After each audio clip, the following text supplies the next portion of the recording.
Hello दोस्तों, जानकारी channel में आपका स्वागत है। दोस्तों, जैसा कि आपने थंबनेल में देखा कि बिहार में भूमि भूमि सर्वेक्षण रैयतों का बढ़ा मुश्किल, सर्वे के डेट हुआ फाइनल। महत्वपूर्ण सूचना दोस्तों,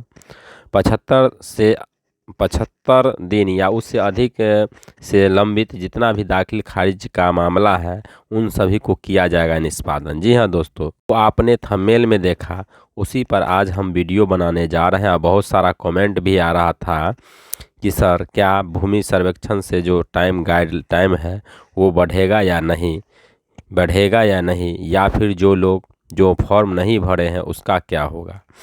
तो इसी सब को देखते हुए हम यह वीडियो बनाए हैं, और आपने यूट्यूब पर बहुत सारा ऐसा वीडियो भी देख चुके होंगे और फिर ये वीडियो देखिएगा, आपको असलियत का पता चल जाएगा आखिर क्या मामला है। दोस्तों, जैसा कि आपने अखबार और पत्र पत्रिकाओं के माध्यम से सुना होगा कि सरकार ने गाइडलाइन किया था कि भूमि सर्वेक्षण का जो अंतिम डेट है वह 31 मार्च है।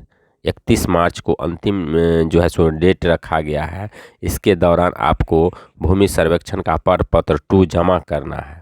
लेकिन इस बीच में बहुत सारे मीडिया एवं यूट्यूब पर आपने देखा होगा कि डेट बढ़ गया, बढ़ने की संभावना है। तो दोस्तों, ऐसा कुछ नहीं है, ऐसा कुछ नहीं बढ़ा और नहीं बढ़ाया गया है, क्योंकि जो गाइडलाइन सरकार ने जारी किया हुआ था कि 31 मार्च तक आपको जो है फॉर्म प्रपत्र 2 जमा करना है, और इसके बाद कोई अंतिम डेट नहीं निर्धारित किया है। लेकिन जी हाँ दोस्तों, ऐसा भी है कि मान लीजिए कोई ऐसा भी रैयत होगा जिसने कि फॉर्म नहीं जमा कर दिए, नहीं किया होगा, फॉर्म नहीं किया होगा किसी कारणवश, या फिर नहीं करता है, तो उसके साथ क्या होगा। दोस्तों, यही जानकारी देने के लिए हम आपके लिए यह वीडियो बनाए हैं कि उसके साथ क्या होगा। जो लोग 31 मार्च तक जो है फॉर्म नहीं जमा करेगा उसके साथ क्या होगा, या फिर जिसका दाखिल खारिज मान लीजिए नहीं हुआ है उसका क्या होगा। क्या उसका जो है 75 दिन से लंबित है, क्या उसका दाखिल कर दिया जाएगा या नहीं किया जाएगा। इसी सब के संबंध में हम यह वीडियो बनाए हैं। इस वीडियो में सबसे महत्वपूर्ण ही जानकारी दिया जाएगा, जिससे और कोई आपको वीडियो देखने की ज़रूरत नहीं होगी। ये जानते हैं कि सरकार ने जो निर्देश जारी किया था कि हम 31 मार्च तक फॉर्म प्रपत्र 2 जमा करेंगे, तो वो अब समय नज़दीक आ गया है। मात्र 4 से 5 दिन बचा है। जी हाँ दोस्तों, जो भी लोग प्रपत्र 2 नहीं भरे हैं वो कृपया करके ऑनलाइन या ऑफलाइन जमा कर दीजिए।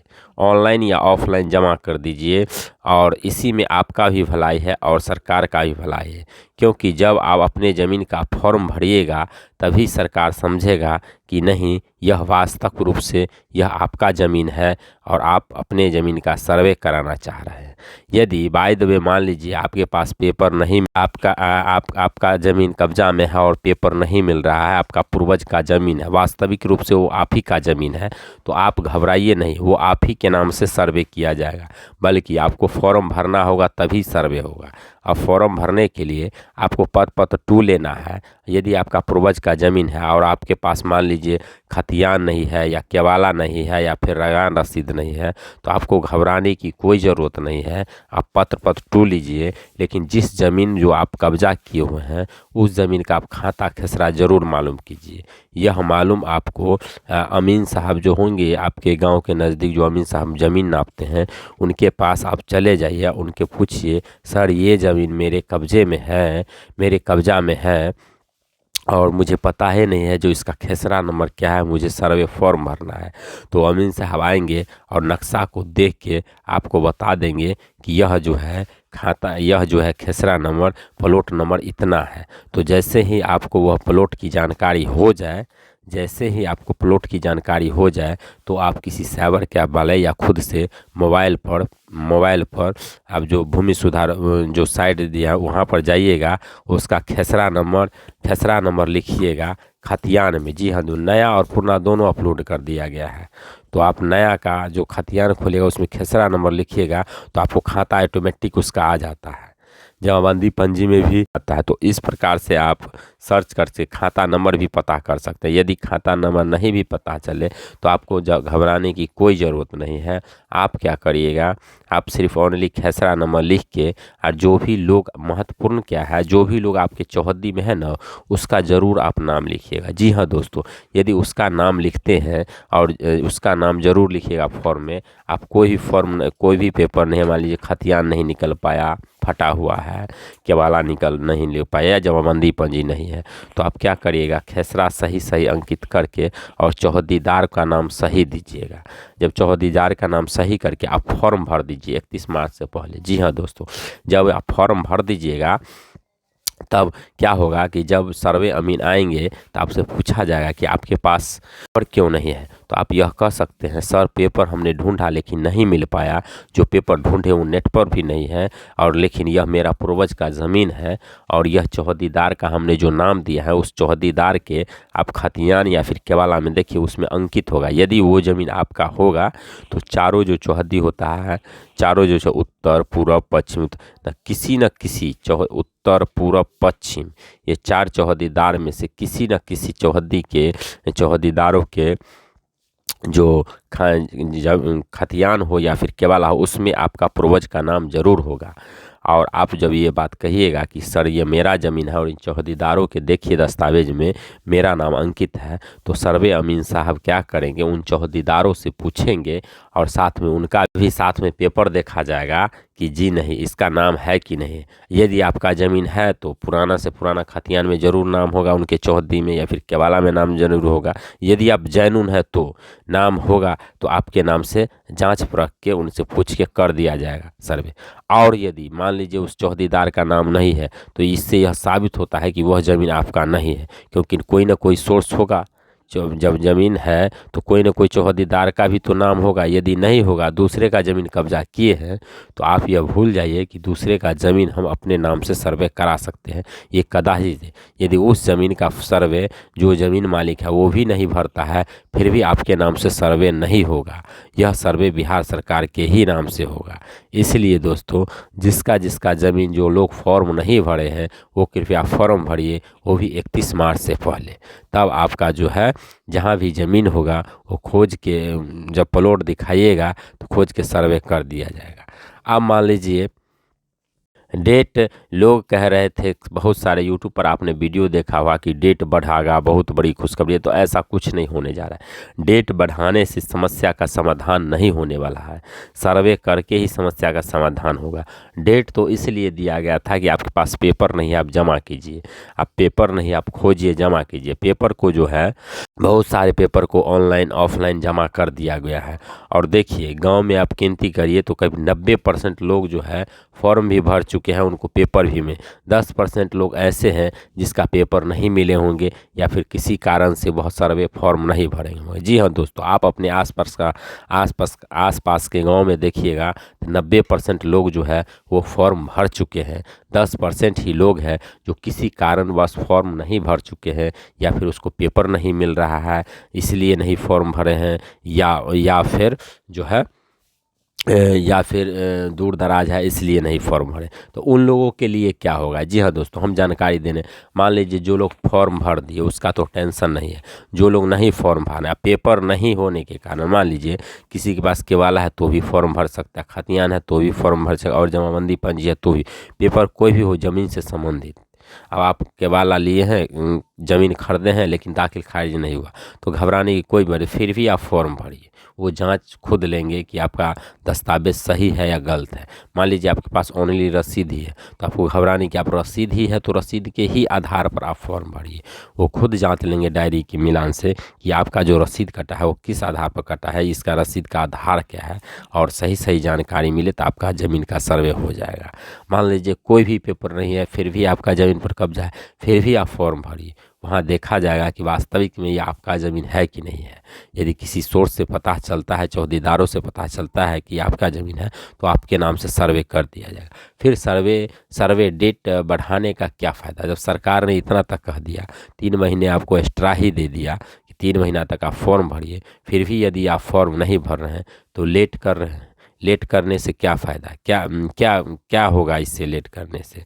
मैं जो भी आपके पास पेपर है वो लगा के भरिए, नहीं भी है फिर भी भरिए। सरकार ने ये भी किया है, नहीं भी पेपर है फिर भी भरिए, हम जांच करेंगे। इतना जल्दी जो आपका यदि ज़मीन है, आप उचित मालिक है, तो इतना जल्दी सरकार ले नहीं लेगी। हाँ, ये जो है, ये जो लोगों पर भारी पड़ेगा, जो लोग दूसरे का ज़मीन कब्जा करके रखा है, जो लोग सरकारी ज़मीन पर अतिक्रमण लगाए हुए हैं, उन लोगों का कुछ नहीं हो सकता। उन लोगों का जो है ज़मीन यदि कब्जा में भी होगा तो वो ज़मीन जो है सरकार अपने नाम से करेगी। यदि कोई दावा आपत्ति नहीं करता है तो सरकार अपने नाम से करेगी सर्वे, और बाद में कब्जा भी खाली कराएगा। जी हाँ दोस्तों, उन लोगों का बहुत भारी पड़ने वाला है जो लोग दूसरे का ज़मीन या फिर सरकारी ज़मीन को अतिक्रमण करने वाला हैं। जो ये गाइडलाइन जारी किया गया 75 दिन या उससे पहले का जितना भी आवेदन है उसको तुरंत करें निष्पादन। जी रुक दोस्तों, जी हाँ, ये पटना का जो जिला अधिकारी है उन्होंने निर्देश दिया है, जितने भी आवेदन पेंडिंग है दाखिल खारिज का, उन सभी को जो है आप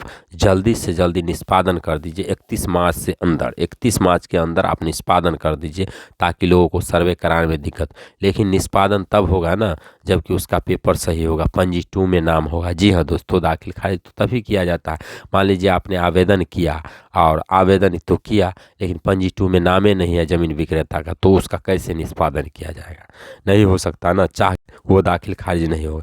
मान लीजिए आपने आवेदन किया लेकिन आपके दखल कब्जा में ज़मीन नहीं है और किसी दूसरे ने आवेदन कर दिया, तो वैसा आवेदन तो नहीं हो सकता। हाँ, वो रियल होगा केस, मान लीजिए ज़मीन विक्रेता सही है, ज़मीन कब्जा में सही है और विक्रेता या उसके पूर्वज के नाम से जमाबंदी कायम है, तो मान लीजिए उस सभी को जो है सो निष्पादन कर दिया जाएगा। यह पटना का अधिकारी का निर्देश था।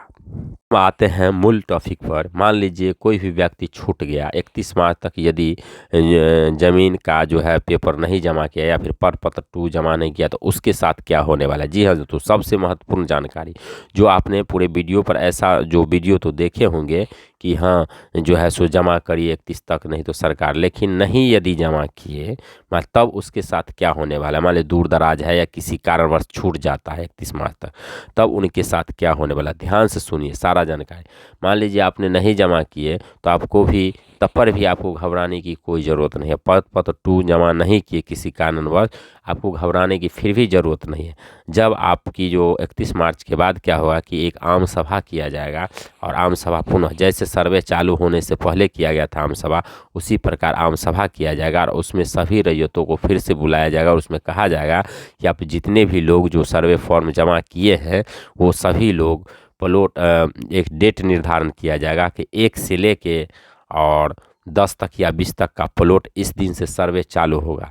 तो 1 से लेके 20 तक जितने भी प्लॉट जिसके भी खेसरा नंबर है वो कृपया फन्ना डेट निर्धारण कर दिया जाएगा कि फन्ना डेट में आप अपने अपने प्लॉट पर रहिएगा। जैसे ही आम सभा होगा तो ये बात की जानकारी दी जाएगी ग्रामीण में, और फिर कह दिया जाए इतना से इतना डेट वाले का 20 तक, फिर इतना से इतना डेट वाले का जो है इस दिन सर्वे किया जाएगा। क्योंकि भीड़ इकट्ठा होगा एक ही दिन सभी रैयत, तो जो भी रैयत फॉर्म भरे हैं वो अपने अपने जो है प्लॉट पर रहेंगे और सर्वे अमीन साहब आएंगे। उस समय आपका ज़मीन देखा जाएगा, आपका जो मूल दस्तावेज है वो भी मिलान किया जाएगा, ज़मीन कितना कब्जा में वो भी मिलान किया जाएगा, और उसके नाम से जो है ड्राफ्ट खतियान फील्ड वेरिफिकेशन जो होता है वो करके ड्राफ्ट खतियान भी तैयार किया जाएगा। और जो लोग नहीं फॉर्म भरेंगे उसका उसमें क्या होने वाला दोस्तों, वो भी लोग अपने प्लॉट पर मौजूद रहेंगे, उसका भी जो है निष्पादन किया जाएगा। जो लोग किसी कारणवश छूट जाते हैं तो उसके पास और भी मौका दिया गया है कि आप क्या करिए, मान लीजिए फॉर्म भरने में असमर्थ हो जाते हैं कोई कारणवश, वैसे तो भरिए दीजिए, लेकिन किसी कारणवश आप नहीं भर पाते हैं तो आपको भी घबराने की कोई ज़रूरत नहीं है। जिस दिन जो टाइमलाइन निर्धारण किया जाएगा, इतना से इतना प्लॉट वाले लोग जो है इस प्लॉट पर रहेंगे, जो आम सभा होगी उसी में आपको जो है सर्वे अमीन द्वारा बताया जाएगा कि इतना से इतना, एक से लेके एक दिन में मान लीजिए अगर 50 प्लॉट करता है तो बता देगा कि इस डेट में 1 से लेके 50 प्लॉट वाले जितना सभी अपने अपने प्लॉट पर रहेंगे। तो सर्वे अमीन साहब आएंगे, तो आप यदि नहीं फॉर्म भरे हैं तो भी आप दूर दराज है, दिल्ली, बम्बई, कलकत्ता या फिर कहीं से भी देख रहे हैं, तो उस दिन आपको उस प्लॉट पर रहना बहुत अनिवार्य है। पहला तो आपने मान लीजिए एक तो फॉर्म नहीं भरा, यदि आप प्लॉट पर रहते हैं उस समय, तो आप उस समय भी जो है दस्तावेज आप दिखा सकते हैं सर्वे अमीन को, सर मैं इस किसी कारणवश लेट हो गया लेकिन मेरे पास ये दस्तावेज है और ये ज़मीन मेरा है और ये फॉर्म है, तो उस समय भी आपका जो है फॉर्म एक्सेप्ट कर लिया जाएगा। जी हाँ दोस्तों, यह सरकार का गाइडलाइन है, उस समय भी लोगों का फॉर्म जो है एक्सेप्ट किया जाएगा और तहरीर जो है तैयार किया जाएगा। जी हाँ दोस्तों, सर्वे का जो है तहरीर एक ड्राफ्ट खतियान होता है वो जो है तैयार कर लिया जाएगा। तो मान लीजिए 31 मार्च तक तो भरिए दीजिए, यदि किसी कारणवश चूक जाते हैं तो जिस समय सर्वे अमीन साहब आएंगे उस समय आपको उस प्लॉट पर रहना बहुत ही आवश्यकता है, बहुत ही आवश्यकता है। अब देखते हैं, मान लीजिए क्या बहुत सारे फॉर्म भी भरे हैं और दिल्ली बम्बई कहीं भी बाहर रहते हैं, तो क्या वो सर्वे जो अमीन साहब आएंगे उस समय आपको रहना ज़रूरी है प्लॉट पर या फिर खुद हो जाए? जी हाँ दोस्तों, तो इस संबंध में हम बताना चाहते हैं। मान लीजिए आपने सर्वे फॉर्म भर दिया, ये तो डिक्लेयर, लेकिन यदि आप प्लॉट पर रहते हैं तो बहुत ही आप लोगों के लिए अच्छा होगा, क्योंकि आप खुद बता सकते हैं सर इतना से इतना तक मेरा ज़मीन है ये, और कुछ गड़बड़ होने का चांसेस कम रहता है। या फिर आप यदि आप बाहर रहते हैं तो आप किसी का जो विश्वासी आदमी होगा उसके पास आप दस्तावेज दे दीजिएगा, उनको बता दीजिएगा, तो वो भी आपका सर्वे करा देगा। और जैसे ही एलपीएम लोड होगा तो एलपीएम के माध्यम से आप जो है मोबाइल से भी, यदि आप दूर दराज हैं तो मोबाइल से भी आप देख सकते हैं कि मेरा जो ज़मीन है, मान लीजिए 2 कट्ठा था तो 2 कट्ठा चाह रहा या नहीं चाह रहा। यदि नहीं चाह रहा होगा तो आप आवेदन दीजिएगा, तो फिर सुधार किया जाएगा। लेकिन यदि चाहे तो कोशिश कीजिए जो हम अपनी प्लॉट पर सर्वे के दौरान रहे। जी हाँ दोस्तों, सर्वे के दौरान इस प्रकार दोस्तों हमने यह क्लियर कर दिया कि 31 मार्च तक लास्ट डेट है जो है सर्वे फॉर्म भरने का, कोई डेट नहीं बढ़ा। इसी तरह का लोग अफवाह फैला रहे थे कि सर्वे डेट बढ़ गया, सर्वे डेट नहीं बढ़ा है। आप लोग बढ़ चढ़ के नहीं भी पेपर रहे फिर भी आप खेसरा नंबर से ही फॉर्म भरिए। यदि बाय द वे किसी कारणवश यदि छूट जाते हैं फिर भी आपको घबराने की ज़रूरत नहीं है। आप क्या करिएगा, आप जो है पहले जब अमीन साहब प्लॉट पर आएगा उस समय भी आप दस्तावेज लेके यदि जाते हैं फिर भी आपका जो है सर्वे फॉर्म जो है एक्सेप्ट कर लिया जाएगा। जी हाँ दोस्तों, और ये जो 75 दिन वाली, ये सिर्फ पटना के जिला अधिकारी ही आदेश दिया है, जो 75 दिन या उससे अधिक का जितना भी मामला है उसका निष्पादन कर दिया जाए। लेकिन यह हम चाहते हैं कि यह अपनी हम वीडियो द्वारा सरकार तक पहुंचाना चाहते हैं। ये जो आदेश है ये पूरे बिहार में लागू कर देना चाहिए, ताकि जितना भी लोग का दाखिल खारिज पेंडिंग है वो 31 मार्च से पहले इसका निष्पादन कर दे और लोग अधिक से अधिक जमा कर सके, लगान जमा कर सकते। क्योंकि लगान जमा करने के लिए सरकार भी जो है सो नोटिफिकेशन जारी कर रहा है, जो लगान नहीं जमा करेगा उसका ज़मीन जो है नीलामी पत्र दायर किया जाएगा। इससे बेहतर होगा कि बिहार सरकार जो है पूरे बिहार में ऐसा गाइडलाइन जारी कर दे जो कि 75 दिन से पहले या फिर वो 75 दिन से अंदर जो भी आवेदन जो दाखिल खारिज के लिए है उसको जल्द से जल्द निष्पादन कर दिया जाए, ताकि लोग जो है लगान निर्धारण कर सकें। दोस्तों तो वीडियो कैसा लगा आप कमेंट में ज़रूर लिखिएगा। यदि कोई आपका क्वेश्चन है तो कमेंट कीजिए, हम उसका ज़रूर जवाब देने का कोशिश करेंगे। आपको यदि वीडियो अच्छी जानकारी लगी तो आप क्या करिए, वीडियो को लाइक सब्सक्राइब और शेयर कीजिए। हम इसी प्रकार के आप लोगों को वीडियो लाते रहेंगे। जी हाँ दोस्तों, वैसे भी सर्वे में आपको टेंशन लेने की कोई ज़रूरत नहीं है। सर्वे इसलिए हो रहा है क्योंकि जो आपका ज़मीन है उसे आपको आधार कार्ड से लिंक कर दिया जाएगा, और लिंक हो जाएगा तो आपके सिवा उस ज़मीन को कोई सेल नहीं कर सकता। आगे जो आने वाली विवादित है, मान लीजिए अभी वर्तमान में देख रहे हैं कि लोग क्या करता है कि दूसरे का ज़मीन दूसरा बेच देता है, तो आने वाले जो है जैसे ही सर्वे हो जाएगा तो जिसके नाम से सर्वे होगा उसके सिवा उस ज़मीन को कोई बेच नहीं, उसका फिंगरप्रिंट से लॉक है। जब तक वो फिंगरप्रिंट नहीं जाएगा ज़मीन जो है सेल। उसी प्रकार जिस प्रकार मान लीजिए आप पैसे छोड़ाते हैं तो आप अपना फिंगरप्रिंट देते हैं तभी पैसा छूटता है, ठीक उसी प्रकार इसका भी प्रावधान किया जाएगा कि जैसे ही जो भी ज़मीन विक्रेता है उसके नाम से यदि ज़मीन है उसके आधार कार्ड से लिंक है तो अपना फिंगरप्रिंट देंगे तभी ही जाके वो ज़मीन सेल होगा। स्थिति में मान लीजिए किसी कारणवश यदि जिसके नाम से सर्वे हुआ और वो व्यक्ति यदि मान लीजिए दुर्घटनाग्रस्त हो जाता है, मर जाता है, तो उसका जो वंशज होगा वंशावली बना के जाएंगे और वह अपने अपने हिस्से में ज़मीन ले आएंगे, उसके अपने अपने आधार कार्ड में लिंक कर दिया जाएगा, उसका सेफ ज़मीन होगा। तो आने वाले जो भविष्य है ना, इस सर्वे के बाद ज़मीन का जो है झंझट जो है 10% भी नहीं बचेगा, क्योंकि लोग फर्जी वाला बहुत ही करता था, वो फर्जी बहुत ही बंद होने वाला। इसलिए आप लोग से गुजारिश है कि आप लोग इस सर्वे में जो है सो भाग लीजिए और सर्वे फॉर्म भरिए और ज़मीन अपने नाम कराएं। कार्य कैसी लगी आप जो है कमेंट में ज़रूर लिखिएगा। धन्यवाद। वीडियो को लाइक, सब्सक्राइब और शेयर ज़रूर कीजिएगा।